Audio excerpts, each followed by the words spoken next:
그런즉 누구든지 그리스도 안에 있으면 새로운 피조물이라. 이전 것은 지나갔으니 보라, 새 것이 되었도다. 무더위와 삶의 거친 영역, 다나더 전염병으로 인한 불안과 상실, 우울에 시달릴 수밖에 없는 현실, 주님 안에서 하나님의 영광을 만나는 복 있는 시간을 함께 열고 주 안에서 기쁜 생명의 말씀을 함께 나눌 수 있기를 소망합니다.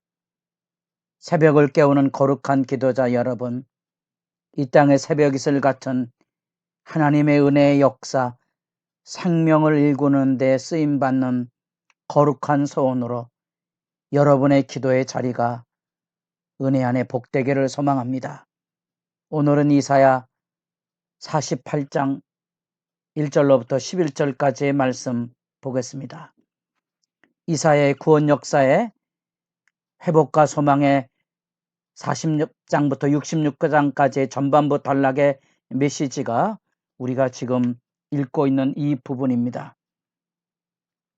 40장에서 들려주던 이 구원의 전망의 핵심은 새로운 출애굽이 마치 이전에 애굽에서 구원받아 광야길로 약속의 땅으로 나아가는 그 길에 하나님이 동행하셨던 것처럼 이제는 바벨론에서 이스라엘 백성들을 하나님께서 구출해 내실 때 고레스란 이름을 약속으로 주셨고, 이제 이 48장은 바벨론의 멸망과 더불어 위대한 구원 사역의 영광을 선포합니다. 바벨론으로 대표되고 있는 우상 숭배의 끝이, 그래서 이 바벨론의 심판을 선포하며 46장에 벨은 엎드러졌고 누보는 굽어졌도다. 계시록 18장에 내려가면 큰 성 바벨론이여 무너졌도다 무너졌도다 외치는 세상에 대한 심판의 선포를 생생하게 반추해낼 수 있다면 48장은 눈물 나는 하나님의 구원사입니다. 그 구원의 역사가 어떻게 시작이 되는가? 그것은 진실도 없고 공의도 없는 이스라엘 백성에 대한 하나님의 공정한 심판의 메시지가 들려지게 됩니다. 이 공정한 심판의 메시지의 배경은 하나님께서 구원 역사를 시작하시면서 41장 42장에 하나님께서 하나님의 재판정 앞에 열국들, 모든 열국의 우상들도 다 모읍니다. 거기서 이전 일과 새 일의 전후사를 살펴서 어떤 것이 옳은 건지 그른 건지를 밝히는 공적인 심판의 배경을 하고 있다는 사실입니다. 거기에 하나님의 백성이 증인으로 서야 합니다. 안타깝지만 그 증인으로 서야 될 하나님의 백성은 비참하게도 바벨론 포로로 끌려왔다는 사실입니다.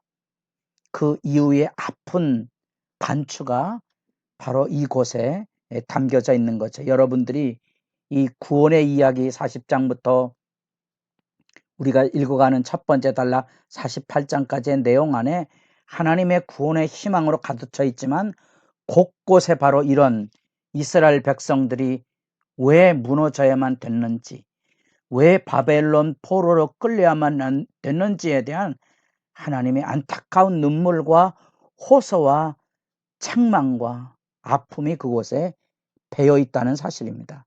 그 극적인 선포가 여기 나옵니다. 그들은 바벨론 포로로 끌려가서도 여전히 하나님의 약속의 말씀을 기다리고 고레스란 이름을 통하여 일하실 하나님의 구원의 역사를 기다리기보다 그들은 여기 뭐라고요? 유다의 허리에서 나왔고, 아마도 자기들은 전통적인 정통 유다 지파의 이스라엘 지파의 자손이라는 거죠. 여호와의 이름으로 맹세하고 이스라엘의 하나님을 기념하고, 심지어 2절에 보면 그들은 정통 예루살렘 출신이라는 것까지라도 자랑을 하고 있는 이 슬프고도 아픈 장면을 우리가 만나보게 됩니다. 그것이 하나님의 교회 안에, 신약 성경 안에도 구체화되어 있고 오늘날의 교회 안에도 나타나고는 현실들의 하나님의 말씀의 교훈을 받아야 눈물이 쏟아지고 통회가 이루어진다는 사실이죠. 사실은 우리 믿음이 진리 위에 선다는 말은 하나님의 말씀 앞에 부복하는 것과 하나님의 인격을 가지고 우리가 주님을 만날 수 있다는 겁니다. 하나님이 이런 배경을 가지시고 이제 구원사를 설명하십니다. 처음의 일과 새로운 일, 이전 일과 새 일의 대조를 누누이 강조했습니다. 처음 일은 하나님께서 알리시고 이루시는 대표적인 그 중심에 고레스란 이름이 언급이 되면서 사람들이 고레스를 믿겠습니까? 아직 등장하지도 않는 인물을, 아직 나라가 망하지도 않은 이사야의 입장에 서면 허망한 얘기로 들려지겠지만 바로 그것이 처음 일입니다. 그래서 이스라엘 백성이 하나님의 말씀이 들려질 때 4절에 보면 재미있는 표현이 있습니다. 내가 알거니와 너는 완고하며 내 목은 쇠 힘줄이요 내 이마는 노치라.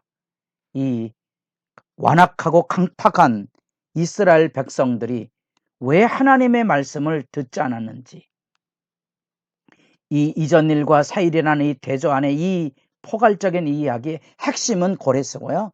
그 이전부터 이스라엘 백성들은 하나님의 구원사, 출애굽으로부터 하나님께서 이루시는 구원사에 이스라엘 백성들이 얼마나 무지하고 완악하게 불평하고 원망하고 조롱하고 하나님 배역했습니까?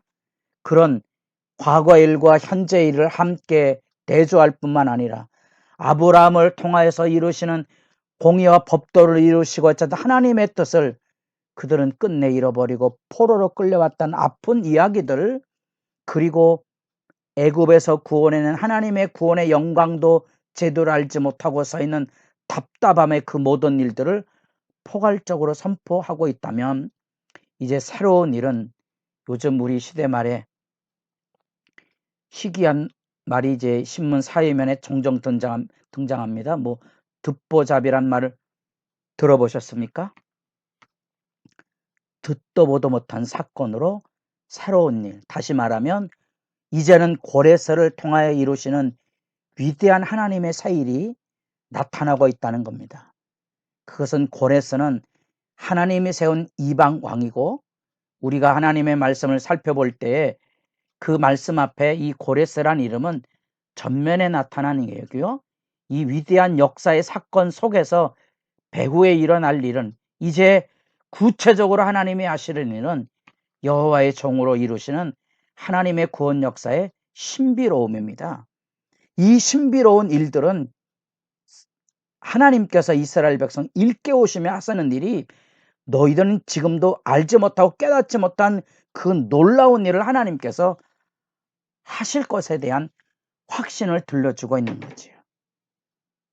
더더구나 8절, 여러분, 네가 과연 듣지도 못하였고 알지도 못하였으며 내 귀가 옛적부터 열리지 못하였나니 이는 내가 정녕 배신하여 모태에서부터 내가 배역한 자라 불린 줄을 내가 알았음이라.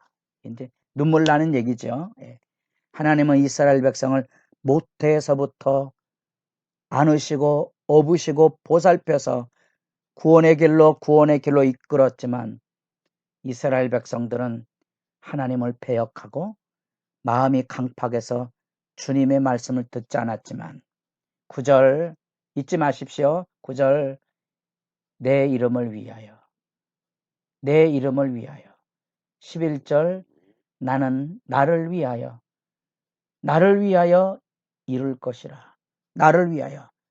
하나님의 구원의 일에, 하나님의 구원의 열심, 하나님의 구원의 영광이 그것에 담겨져 있는데 이 위대한 일 앞에 여러분들이 이 말씀을 읽으실 때 에스겔서 16장이 비교적 긴 구절이지만 반드시 읽으셔야 됩니다. 차마 낯을 들지 못하는 부끄러움이 쏟아질 때에야 우리는 이 말씀을 이해할 수 있게 될 것입니다. 하나님의 눈물이 그곳에 배어 있습니다. 왜 바벨론 포로로 끌려간 그 비참한 삶의 환경 안에도 하나님을 기대하지 못하고 살아야만 했던가? 그 징벌의 기간이 지나면 돌아올 때를 기다리고 있어야 되는데 그 징벌 안에서도 공의와 진실을 알지 못한 채 위선의 탈을 뒤집어 쓰고 우리는 마치 거룩한 성 출신이라고 외치는 껍데기 신앙에 대한 하나님의 눈물을 아셔야 하고요. 여호와 하나님은 우상이 아니십니다. 말씀하고 이루시는 분입니다. 이전 일과 새 일을 이루시는 분이십니다. 하나님을 우상으로 섬기지 않도록 유의하십시오. 하나님의 말씀 위에 여러분의 믿음을 세우셔야 되고요. 그 하나님은 그래서 자기 언약에 진실하신 분이십니다.